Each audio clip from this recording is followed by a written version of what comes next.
Nesta semana, as aulas do Saber Direito são sobre processo e procedimentos criminais. E o convidado sabe quem é? É o especialista em ciências penais, professor na Academia da Polícia Militar de Brasília e presidente da Associação dos Advogados Criminalistas do Distrito Federal, Andrio Fernandes Farias. Tem dúvidas sobre o assunto? Então mande um e-mail pra gente, saberdireitotudojunto@stf.jus.br. Você sabe, pode também estudar pela internet, acessando o site www.tvjustiça.jus.br.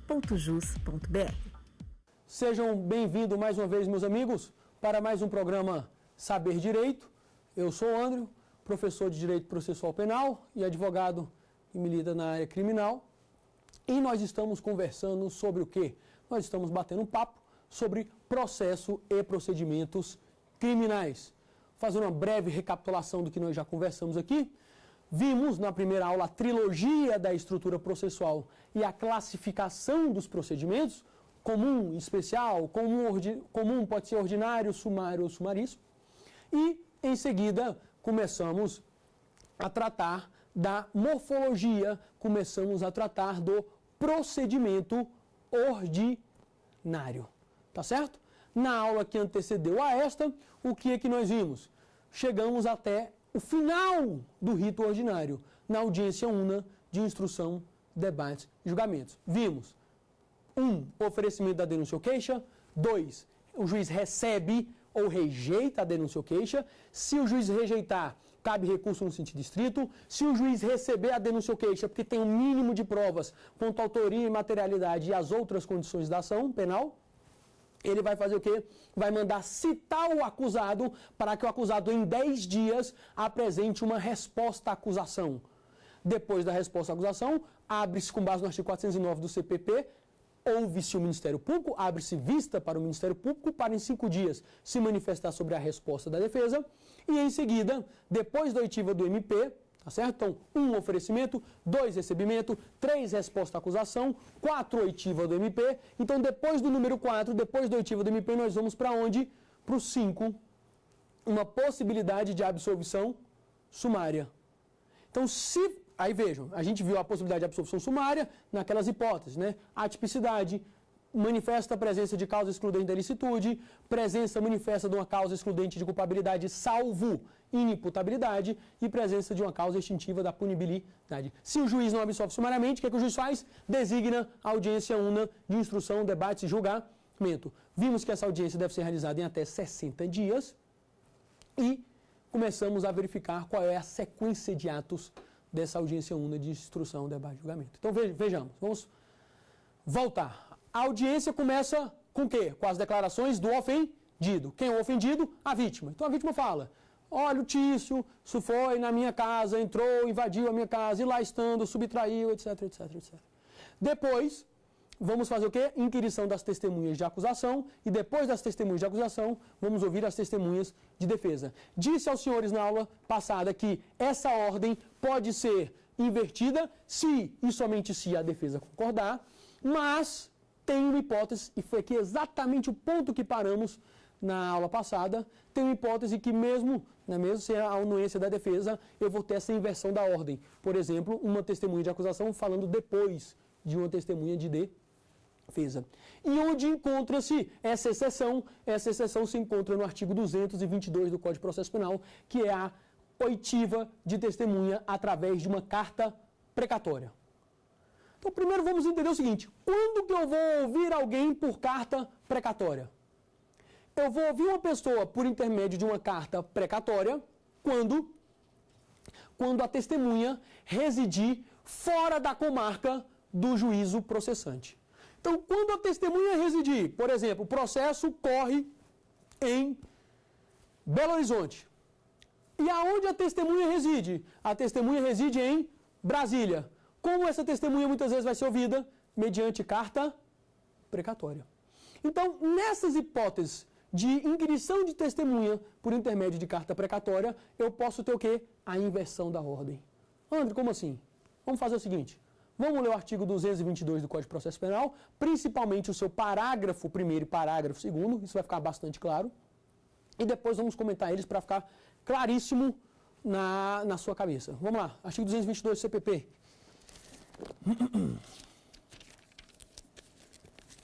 Olha aqui, gente. Diz o código, aspas, a testemunha que morar fora da jurisdição do juiz será inquirida pelo juiz do lugar de sua residência, expedindo-se para esse fim carta precatória com prazo razoável intimado às partes. Muita atenção agora no parágrafo 1º. Olha o que nos diz o parágrafo 1º sobre a carta precatória. A expedição da precatória não suspenderá a instrução criminal. Mano, o que ele quer dizer com isso? O juiz deprecante, está aqui, o processo está correndo em Brasília, por exemplo. O juiz deprecante falou assim, olha, a acusação pediu para ouvir o Pedro. E o Pedro mora onde? O Pedro mora em Recife, tá certo? E aí o juiz de Brasília, né, vai pedir que o juiz de Recife, então o juiz de Brasília deprecante, vai pedir que o juiz de Recife, deprecado, ouça lá em Recife o Pedro. Essa testemunha de acusação ou defesa, o Pedro? Pedro, testemunha de acusação. Nesse caso, o que diz o parágrafo 1º do 222? A instrução não vai parar. Ou seja, o juiz de Brasília falou, ó, ouve aí o Pedro para mim. E aqui em Brasília, o que vai acontecer com a instrução? Vai continuar. Então, por exemplo, eu vi João e Maria, que eram testemunhas de acusação, e o Nicolau e o Bartolomeu, que são testemunhas de defesa, só podem ser ouvidos depois do Pedro lá em Recife? Não. O Nicolau e o Bartolomeu, que são testemunhas de defesa, vão ser ouvidos. Ainda que o Pedro, testemunha de acusação que está lá em Recife, não tenha sido o quê? Ouvido. Então, cuidado com essa hipótese do artigo 222 do Código de Processo Penal, que no caso de inquirição de testemunha por intermédio de carta precatória, a instrução não se suspende. Ou seja, indiretamente, eu posso ter uma inversão da ordem. Voltando. Instrução. Como é que é a audiência de instrução? Declaração do ofendido. Depois da declaração do ofendido, inquirição das testemunhas de acusação e de defesa. Nesta ordem, primeira acusação, depois defesa. Tem exceção? Tem exceção. Quando? Quando a defesa concordar, aquecer ou quando nos casos de carta o quê? Precatória. Então, depois das testemunhas, depois de inquirir testemunhas de acusação e defesa, eu vou para onde? Eu vou, segundo vai nos dizer aqui o artigo 400 do Código de Processo Penal, eu vou para os esclarecimentos, diz aqui, após a inquirição das testemunhas arroladas pela acusação e defesa, vamos para os esclarecimentos dos peritos. Então, depois da declaração do ofendido, testemunha de acusação e defesa, 3. Esclarecimento dos peritos. Depois dos esclarecimentos dos peritos, eu vou para as acareações, para a acareação. Vamos acarear. Tem divergência no depoimento das testemunhas, etc. e tal. Depois da acareação, eu vou para o reconhecimento de pessoas e coisas. Um meio de prova. Um dos meios de prova eu tenho. Como é que eu posso fazer prova? Testemunha, documento. Um dos meios de provas é qual? É o reconhecimento. E aqui eu não posso me furtar de trazer informação a você que está nos assistindo, qual informação que eu reputo de interesse público e de suma relevância. São os estudos da pesquisadora Elizabeth Loftus. O que Elizabeth Loftus estuda? Ela é uma psicóloga que estuda falsas memórias. Sim, e o que isso tem a ver com rito ordinário, audiência única de instrução, debate de julgamentos? É porque ela não estuda o que a pessoa esquece. Ela estuda o que as pessoas lembram. Tá claro? As falsas memórias. O que as pessoas lembram. E um dado interessante. Depois, se você tiver interesse, pode pesquisar a Elizabeth Loftus. O que ela percebeu? Ela viu 300 casos em que as pessoas tinham sido condenadas e eram inocentes. Então, ela pegou 300 casos da famosa cifra de injustiça. O que é a cifra de injustiça? Quando eu condeno um inocente. Então, ela pegou 300 casos de pessoas inocentes que foram condenadas. Tá, André? E aí? O que ela apurou? Desses 300 casos de pessoas que foram condenadas e eram equivocadamente de erro judiciário, porque as pessoas eram inocentes, 3/4. Eu disse 3/4 dessas pessoas que foram condenadas, sabe com base em quê? Com base em testemunha ocular, que eles chamam de eyewitness, né? Reconhecimentos equivocados. Não estou entendendo. Dessas 300 pessoas que foram condenadas injustamente, 3/4 foram condenadas com base em quê? Com base em um reconhecimento equivocado. Com base em uma testemunha ocular equivocada. Gente, são 3/4 de 300 casos. Ela trabalhou, ela conta a história de uma dessas pessoas que foi condenada e era inocente, de um rapaz que foi injustamente condenado por um estupro, passou 5, 10 anos na prisão, até conseguir, ele foi condenado pelo estupro, depois de 5, 10, 15 anos, apareceu um real estuprador, falou, não foi ele, foi eu, fizeram o exame de DNA e comprovaram que realmente não tinha sido esse rapaz, tinha sido esse outro que apareceu posteriormente. Esse rapaz que foi condenado injustamente, porque foi reconhecido, ele não foi condenado com base em nada. A vítima disse, na instrução preliminar, na fase de investigação, por exemplo, no inquérito policial, olha, eu acho que realmente foi esse rapaz aí. Vamos denominar aqui hipoteticamente Tício. Eu acho que foi Tício. Na audiência em juízo, sabe o que a vítima falou? Eu tenho certeza que foi ele. Eu tenho certeza que foi ele. Você acha que essa vítima falou isso por má fé? Provavelmente não. Provavelmente ela acreditava que realmente tinha sido aquele rapaz que o tinha violentado. Só que ela estava tendo o quê? Uma falsa memória. Então nós temos que tomar muito cuidado com o reconhecimento. Esse rapaz, só para ela conta no caso, ele morreu depois de ser solto, foi liberado, etc. Ele perdeu todas as suas economias, porque o processo custa dinheiro. Ele perdeu a noiva, porque o estado emocional dele mudou, ele que era um rapaz tranquilo, começou a ser um rapaz mais angustiado, agressivo, perdeu a então noiva. E aos 35 ele entrou com ação contra o Estado, pelas pessoas que prenderam ele injustamente, e no dia ou na véspera do julgamento da ação civil, ele sofreu um ataque fulminante, um infarto fulminante no coração e morreu por conta do estresse. Então, essas questões de prova no processo penal são muito delicadas. Muitíssimo delicadas. A gente tem que tomar muito cuidado com a questão do reconhecimento. Só para você ter ideia, narra, né, o folclore aqui no Distrito Federal, aqui em Brasília, por exemplo, que certa feita, em uma delegacia de polícia, estava a se fazer o reconhecimento das pessoas, proceder ao reconhecimento judicial, com base no artigo 226 do Código de Processo Penal. E aí o advogado da causa, estava faltando pessoas para o reconhecimento, e o advogado falou para o delegado, não, pode deixar que eu vou lá completar, para a gente fazer o reconhecimento aqui rapidinho, etc.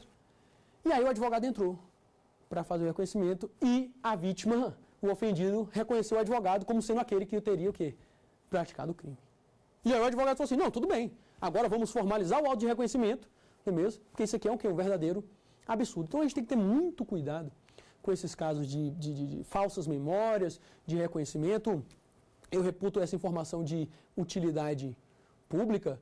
Só para vocês terem ideia de como é que funciona, por exemplo, ela fez essa pesquisa empírica, né? Isso é várias pesquisas. Ela mostrava a cena, simulava um acidente de carro. Simulava um acidente de carro. E aí perguntavam para as pessoas, fazia a pergunta, qual a velocidade do carro quando aconteceu o acidente? As pessoas diziam, por exemplo, 60 km por hora. Aí ela mudava a pergunta. Falava assim, qual a velocidade do carro quando os carros se esmagaram? E aí a velocidade também mudava. As pessoas diziam não mais 60, né? As outras diziam 100, 120, 80 km por hora. A depender de como a pergunta era formulada, inclusive nos estudos dela, ela constatou que as pessoas descreviam coisas que sequer existiam. E não descreviam por má fé, descreviam por falsas memórias. Por falsas memórias. É interessantíssimo o estudo da professora Elizabeth Loftus. Ela conclui uma das suas palestras dizendo, hoje em dia, eu que me debrucei sobre o cérebro humano, sobre como que as pessoas se recordam, como que as pessoas lembram, eu cheguei à seguinte conclusão. Não é porque uma pessoa te diz algo e ela te diz com veemência, te diz com convencimento, não é porque quando ela te diz isso, ela te diz e se emociona que isso seja verdade. e não por má fé dela, mas porque ela pode, né, estar tendo o que chama-se de falsa memória. Tá claro, gente? Então, cuidado com o reconhecimento judicial, eu poderia me debruçar aqui sobre o reconhecimento, outros problemas que a gente tem sobre reconhecimento, que é o que? A negativa de vigência, muitas vezes, que acontece com o artigo 226 do Código de Processo Penal. Como nós sabemos, o reconhecimento ele tem um rito. Primeiro a pessoa deve descrever a pessoa que deve ser reconhecida. Depois aquela pessoa vai ser colocada ao lado de outras que com ela guarde semelhança. Mas muitas vezes, na prática, esse procedimento do 226 é relativizado, infelizmente. Mas vamos dar sequência.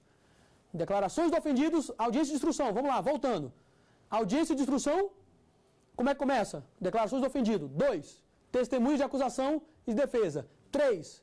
Peritos. 4. Acareação. 5. Reconhecimento de pessoas e coisas. E, por fim, 6. O último ato da instrução. Qual é o último ato da instrução?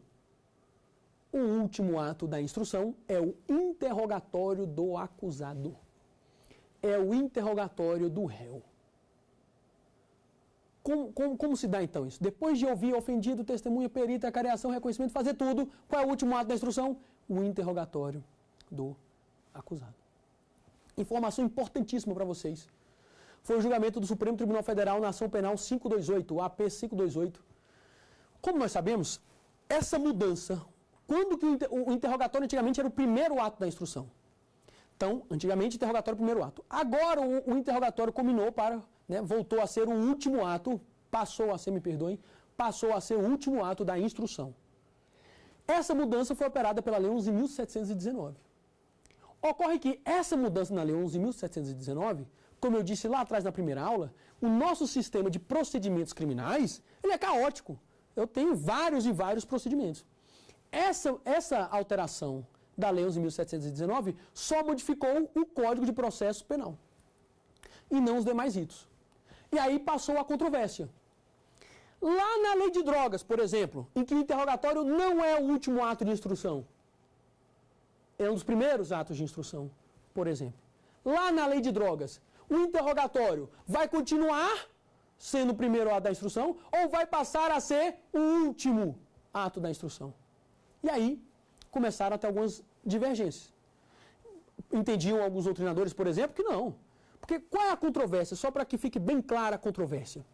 Alguns vão dizer o seguinte: Código de Processo Penal, norma geral. Lei de drogas ou lei antidrogas, por exemplo, norma específica. E, vão dizer, todos sabem que lei especial prevalece sobre lei geral. Nesse caso, por mais que o Código de Processo Penal diga o interrogatório é o último ato da instrução, isso só vai se aplicar ao Código de Processo Penal, ao rito ordinário. Aqui, no rito, por exemplo, dos crimes de competência originária do STF, ou nos crimes previstos na lei de drogas ou lei antidrogas, na lei 11.343, vai prevalecer o seu próprio rito.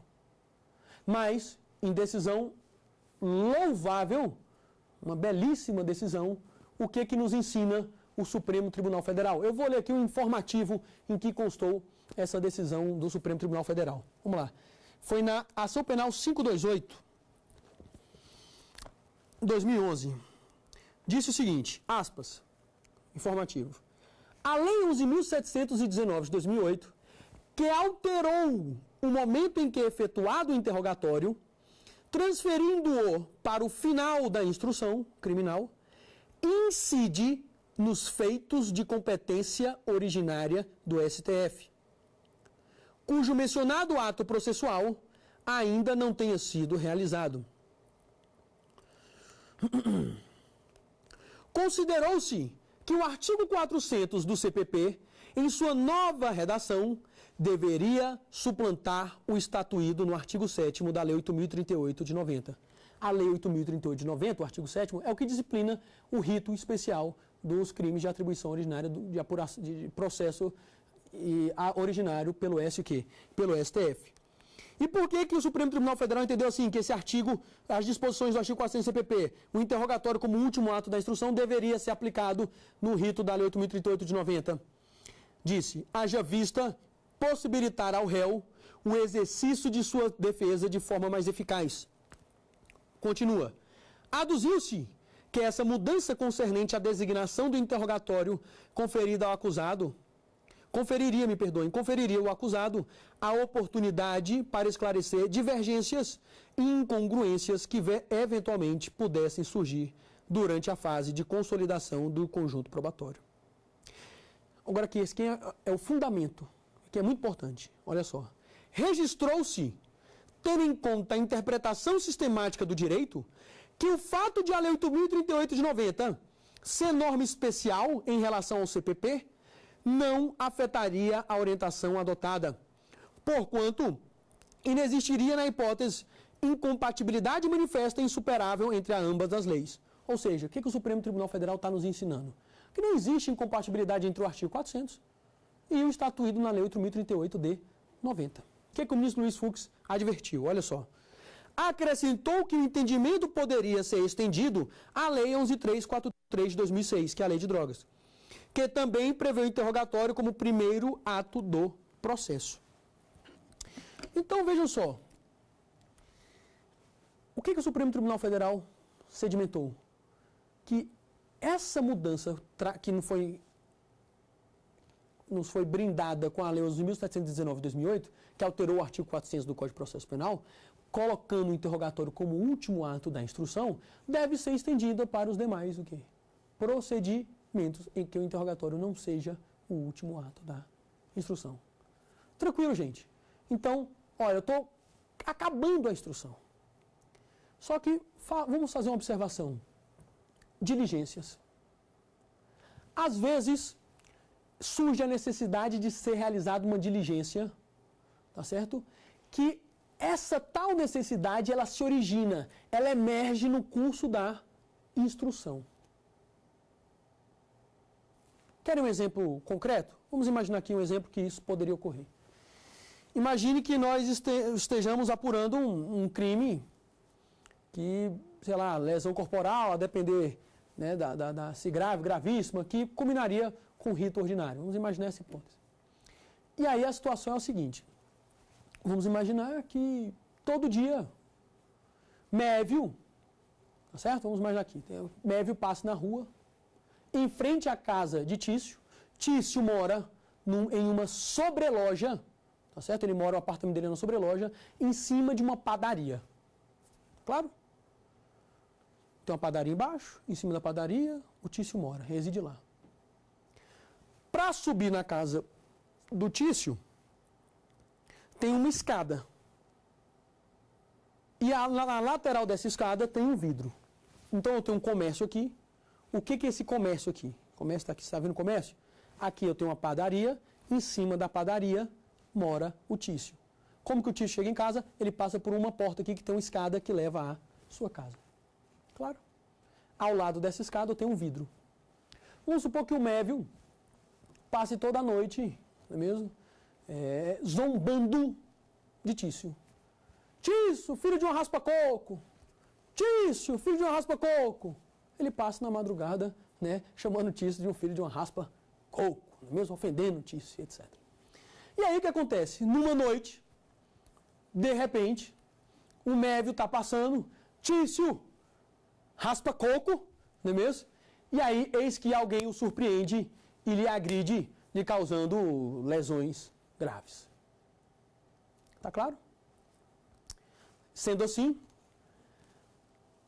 juntam-se provas, vejam, o Tício teria motivos para ter praticado esse crime, porque o Mévio passava lá o ofendendo, foi na frente da residência do Tício, e o Tício se torna acusado em uma ação penal pública que se apura o delito de lesão corporal grave ou gravíssima, etc.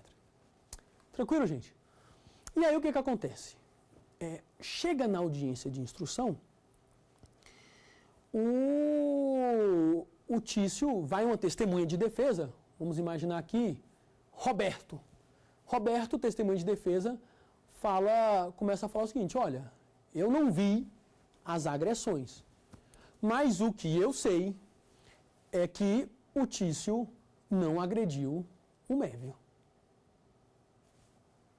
Aí todos indagam, né? A defesa começa a indagar, fazer o exame direto. Porque quando a testemunha a ser ouvida é de defesa, quem começa perguntando é a defesa. faz o exame direto, direct examination, depois quem pergunta é a acusação, faz o cross examination, o exame cruzado. Tá claro? Testemunho de defesa, o advogado começa perguntando, depois que o advogado faz as perguntas, o acusador vai perguntar para ela. Então a defesa começa a perguntar, tudo bem, Roberto? Tudo jóia? Roberto, tudo jóia. Roberto, você estava de plantão na padaria, imagina uma padaria 24 horas, pão fresquinho para você de madrugada e tal. Você estava de plantão na padaria no dia 20 de maio de 2000, por exemplo? Eu estava de plantão na padaria, tá certo? E o senhor viu o momento em que o Mévio foi agredido? Olha, eu não vi o momento que o Mévio foi agredido, eu vi uma gritaria e barulhos, etc. Tudo bem. O senhor viu o momento que o Tício chegou em casa? Vi. O seu Tício chegou em casa no momento que ele sempre chega, às 18 horas da noite. Ele foi, subiu e foi para casa. E o senhor viu se foi o Tício que agrediu o Mévio? Olha, eu não vi quem agrediu o Mévio, mas uma coisa eu posso falar, não foi o Tício. Mas como você pode dizer que não foi o Tício? Ah, porque o Tício não desceu da sua casa. Ele subiu à sua casa às 18 horas e depois não mais desceu. Ué, mas como é que você sabe que ele não desceu? Não, esclarece o Roberto. É porque eu estou lá no plantão da padaria e para chegar à casa do Tício, no andar de cima, tem que passar por uma escada e tem um vidro que eu consigo visualizar quem sobe e quem desce. Eu vi o Tício subindo, não vi ele o quê? Descendo. A defesa fala, sem mais perguntas, estou satisfeito. Vem a acusação e vai fazer um exame cruzado.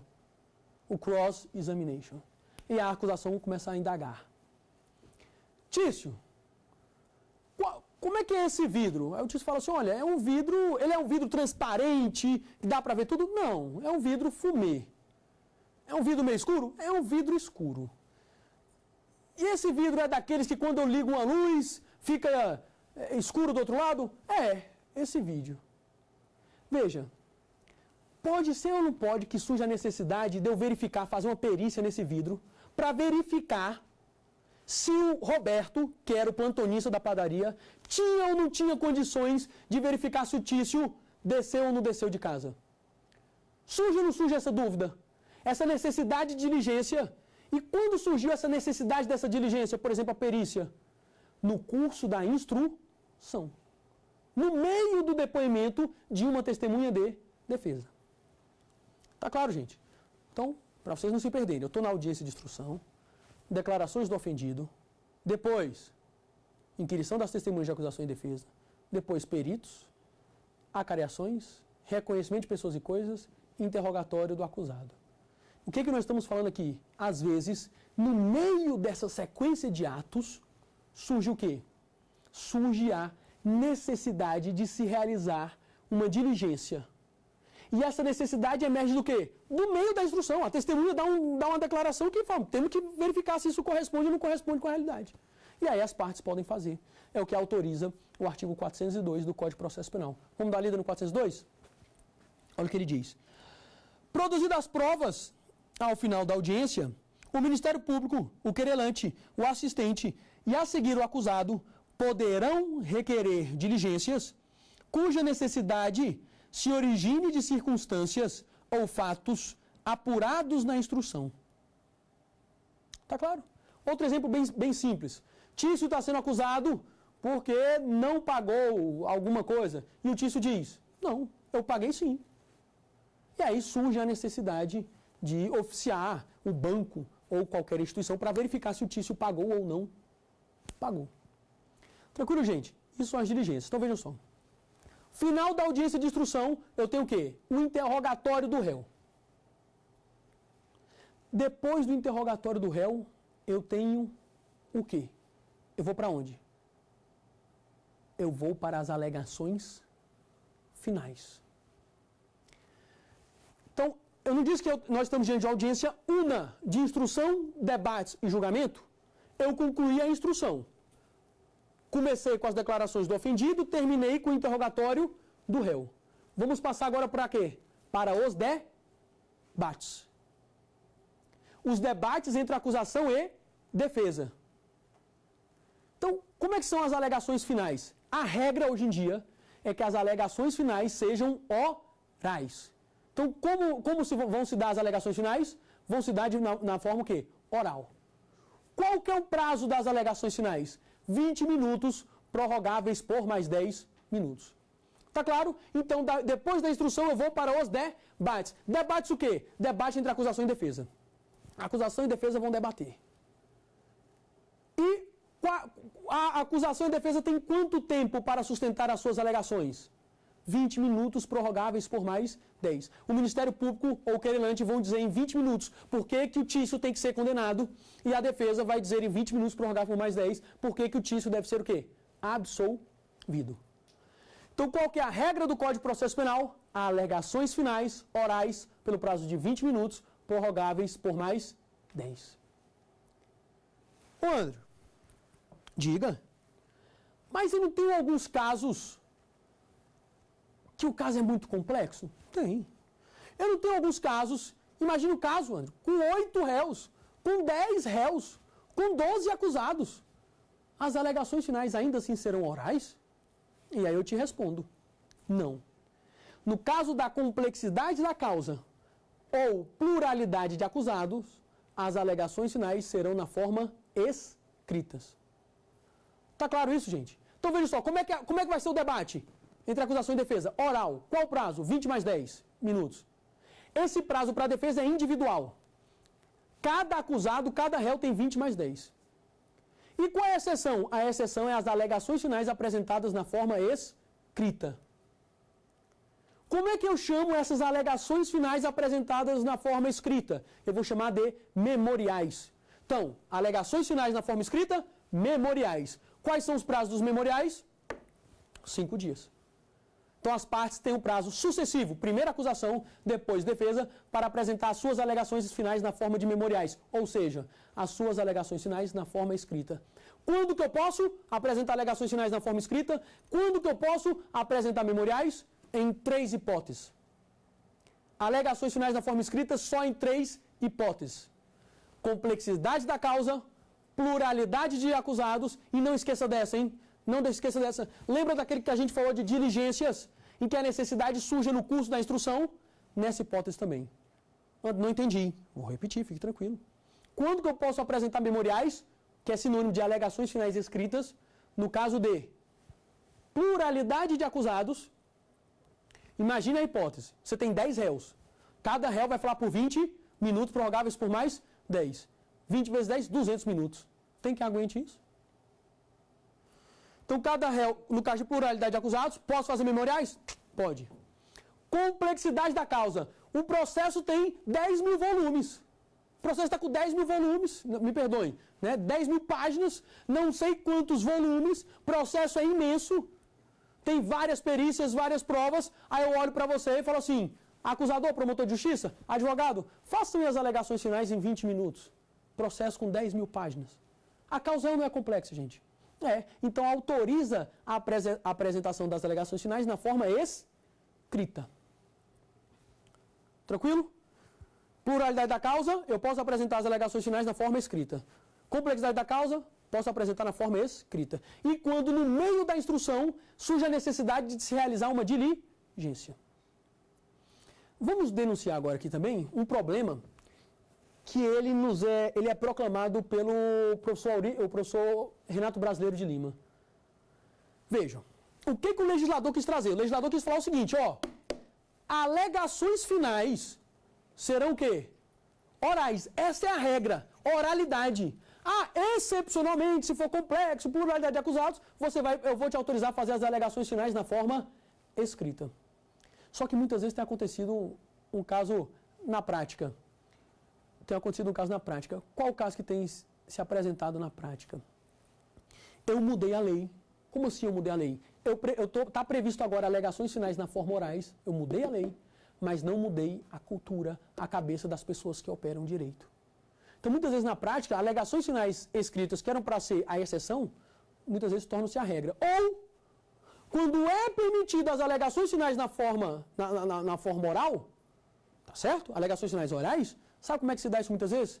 E aí o professor Renato Brasileiro de Lima diz com muita propriedade prática, que isso muitas vezes a gente observa mesmo na prática, são as alegações finais por ditado ou alegações finais orais por pendrive. André, não estou entendendo o que você está querendo dizer, cara, bicho. Vamos ler o artigo 403. Olha só. Aspas. Eu fiz a instrução, estou nos debates. Olha o que ele diz. Não havendo requerimento de diligências, ou sendo indeferido, serão oferecidas alegações finais orais por 20 minutos, respectivamente pela acusação e pela defesa, prorrogáveis por mais 10, proferindo o juiz a seguir a sentença.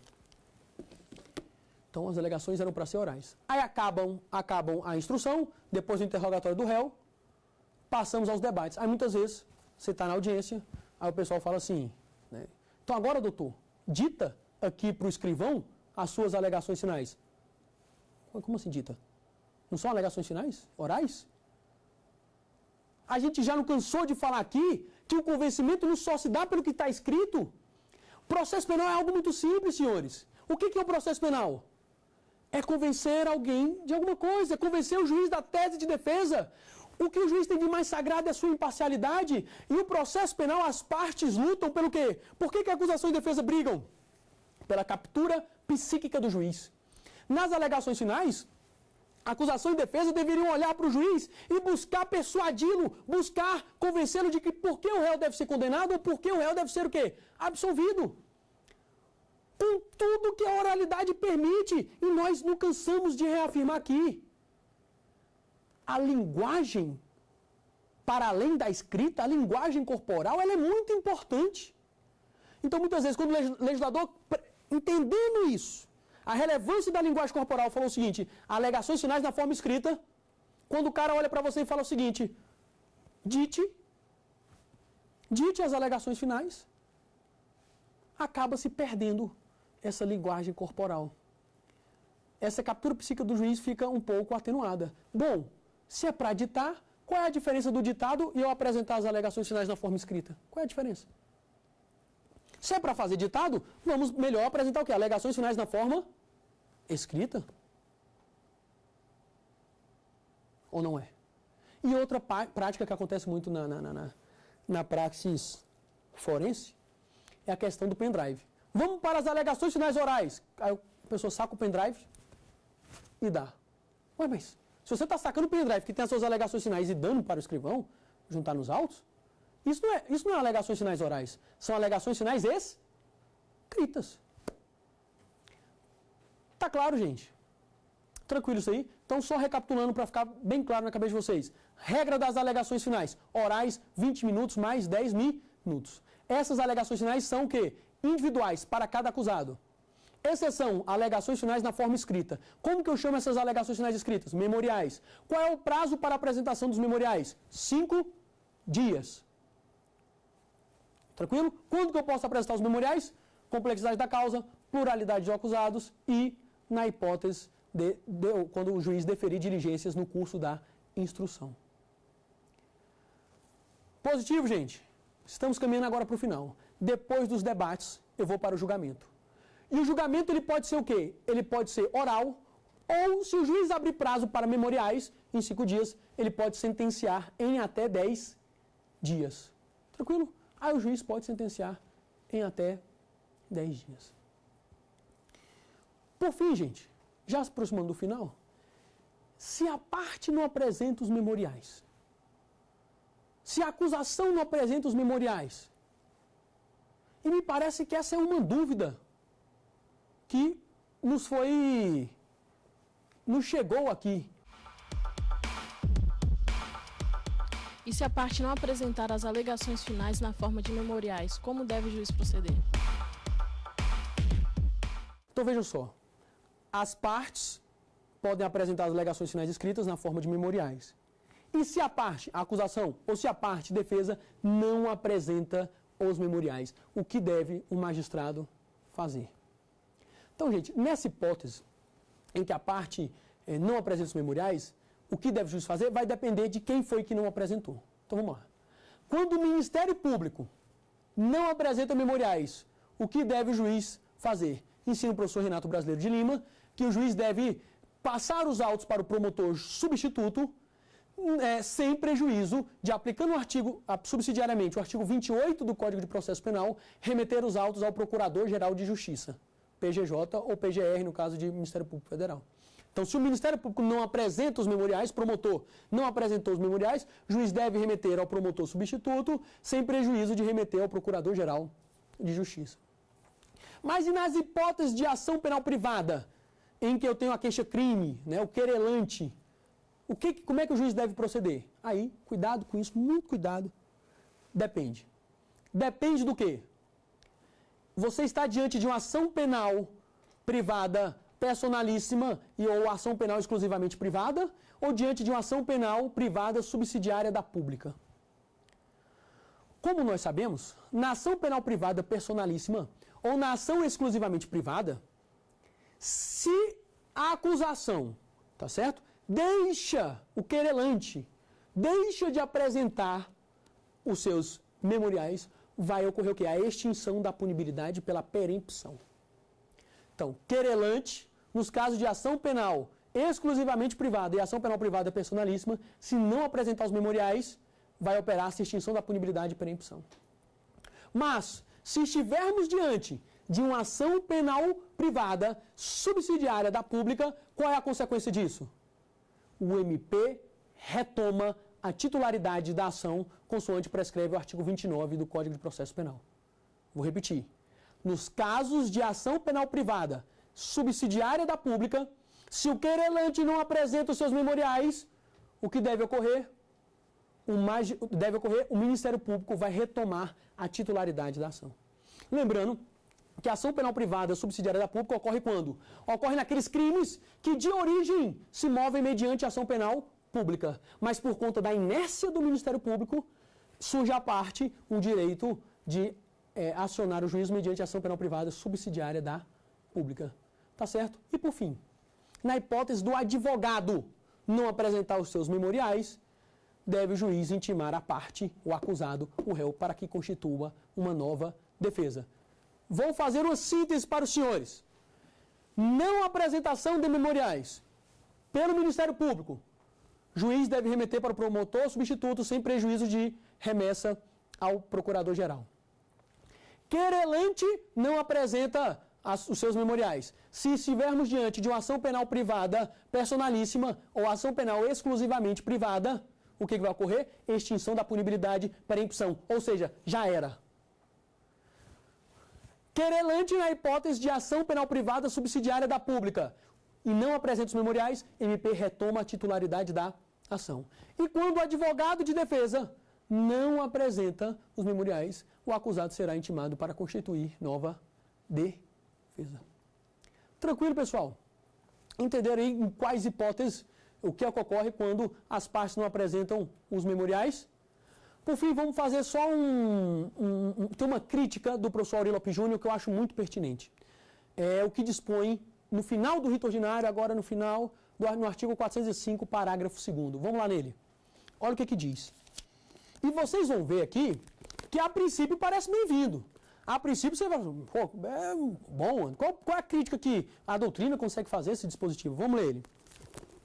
Artigo 405. Do ocorrido em audiência, será lavrado termo em livro próprio, assinado pelo juiz e pelas partes, contendo um breve resumo dos fatos relevantes no ocorrido. Parágrafo 1º. Cuidado aqui, olha só. Sempre que possível, o registro dos depoimentos do investigado, indiciado, ofendido e testemunhas será feito pelos meios ou recursos de gravação magnética, digital ou técnica similar, inclusive audiovisual, destinado a obter maior fidelidade das informações. O que isso quer dizer, gente? Eu vou gravar audiovisual a testemunha, o ofendido e etc. Aí você pergunta, mas qual o problema disso? A princípio nenhum. O problema é o que vem no parágrafo 2º. O que diz o parágrafo 2º? No caso de registro por meio audiovisual, será encaminhado às partes cópia do registro original, sem necessidade de transcrição. Eu não estou entendendo. Então a gente vai colher o depoimento da testemunha, por meio audiovisual, vamos gravar ela, e não vamos transcrever o seu depoimento. Aí você indaga, mas qual é o problema disso? É só você pegar o CD e verificar o depoimento da testemunha gravado. Inclusive é melhor do que o papel, como você já falou muitas vezes por aí. Não, concordo com você. A gravação audiovisual é muito melhor mesmo do que o depoimento que fica só no papel. O problema é que quando você não faz a transcrição, imagine um caso que eu tenho 10 testemunhas, 5 réus. Você vai ter que, né, passar o dia inteiro ouvindo tudo isso, vai passar o dia inteiro para poder o quê? Fazer umas alegações finais, prolatar uma sentença. Então, muitas vezes, na prática, isso aqui bem prático, essa ausência da transcrição gera um pouco de prejuízo. Gera prejuízo, porque, de forma bem vulgar, me permito aqui, de forma bem vulgar, muitas vezes haja paciência para você passar 2, 3 dias ouvindo tudo que já foi feito. Então, imagine, alegações finais na forma escrita. Depois o juiz, depois de 30, 60 dias, o juiz vai o quê? Sentenciar. Ele vai ter que ouvir aqueles 3 dias de audiência tudo de novo. Ouvir tudo. Então, muitas vezes, por isso que alguns reputam, como o professor Auri Lopes Júnior, como a transcrição sendo necessária. Então, aqui é só a crítica do professor Auri Lopes Júnior. E aí nós acabamos agora de fazer o quê? Nós acabamos de concluir o procedimento comum ordinário, acabamos de concluir o rito ordinário e vamos passar ao estudo do quê? Vamos passar ao estudo do rito do procedimento sumário. Tá claro? Esse estudo do rito ou do procedimento sumário é rápido. É rápido por quê, gente?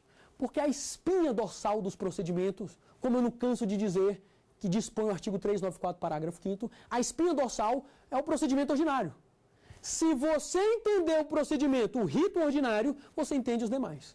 E parece que aqui nós temos uma pergunta. Em quais hipóteses se aplica o procedimento sumário? O rito sumário se aplica quando a pena máxima combinada em abstrato for inferior a 4 e superior a 2 anos de pena privativa de liberdade. Agora, o que é que uma ovelha ignora? O que é que uma ovelhinha não sabe?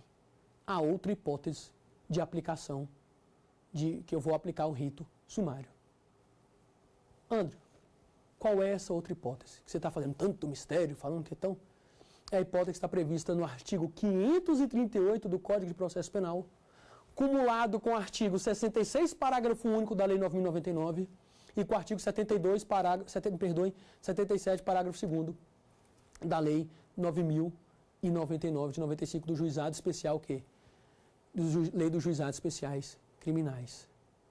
Eu falei assim, André, peraí, pelo amor de Deus, você falou tanto artigo, agora falou tanto dispositivo legal. É simples, gente. A hipótese é simples. É uma hipótese que está lá no artigo 538 do Código de Processo Penal e nos outros 2 dispositivos da Lei 9.099 de 95. Então, como nós sabemos, o rito sumário, ele está disposto aonde? No artigo 531 a 538 do Código de Processo Penal. Está entre o 531 e 538. Quando que eu aplico ele? Primeiro, você já sabe, crimes cuja pena máxima seja inferior a 4 e superior a 2. Qual é a outra hipótese? A outra hipótese é qual? É aquela que nós vamos nos debruçar na aula que vem, tá certo? Os iniciados vão se debruçar na aula que vem. E agora o que nós vamos fazer? Agora nós vamos recapitular tudo o que nós vimos na aula de hoje. E o que nós fizemos na aula de hoje? Nós conseguimos, enfim, concluir o rito ordinário, não é mesmo? Desde 1, oferecimento da denúncia. 2, recebe ou rejeita. 3, cita o acusado para apresentar a resposta à acusação no prazo de 10 dias. Lembrando, na denúncia, a acusação arrola suas testemunhas, que no rito ordinário são até 8. A defesa, na resposta à acusação, arrola suas testemunhas, que também são até 8. Depois do 3, resposta à acusação, eu passo para o quê? Passo para o 4, oitiva do MP, aplicação analógica do artigo 409 do CPP. Depois eu vou para o 5, que é uma possibilidade de absolvição sumária ou designação de audiência una de instrução, debate e julgamento. E aí eu chego no 6, que é a audiência una de instrução, debate e julgamentos, que a gente acabou hoje. O que nós vimos?